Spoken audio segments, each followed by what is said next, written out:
ভালটোৱে ভাঙি থাকিলে এই অৱস্থা হাই এভৰিৱান মই দুৰ্গা পূজাৰ কাৰণে এতিয়াৰ পৰা কি ল'লোঁ আপোনালোকক দেখুৱাই আছোঁ চাওকচোন এইযোৰ ইমান কিউট ইয়াৰিং ব্লু ষ্টন দিয়া আছে বহুত বেছি ভাল লাগিছে নহয়নে আৰু চুইদাৰ ব্লু কালাৰৰ বা মেখেলা চাদৰৰ লগত ভাল লাগিব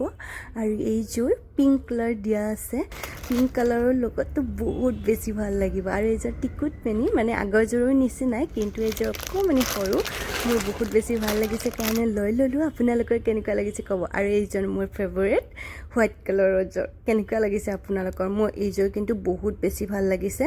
আৰু এইকেইটা হ'ল মোৰ নেল পলিছ কালেকশ্যন মানে মই এতিয়াই লৈছোঁ আজি লৈছোঁ আৰু ল'লে একেলগে দুটা পিংক আহি থাকিলে কিন্তু তাৰ পৰা হোৱাইট কালাৰটোৱে পৰি ভাঙি থাকিলে বহুত বেছি দুখ লাগিলে তেতিয়া ভিডিঅ'টো আগতেই দিছোঁ আপোনালোকক পৰি ভাঙাটো আৰু এইকেইটা মোৰ কিউট চেপেনা আৰু কাকাৰা বুলি কওঁ আপোনালোকে কি কয় নাজানো সৰু সৰু ক্লিপ বহুত বেছি মোৰ ভাল লগা আপোনালোকৰ এনেকুৱা ভাল লাগেনে আৰু তাৰপিছত এইযোৰ মোৰ ভাল লগা যোৰ ইয়াৰিং আৰু লগতে মেহেন্দি লৈছোঁ এতিয়া বাই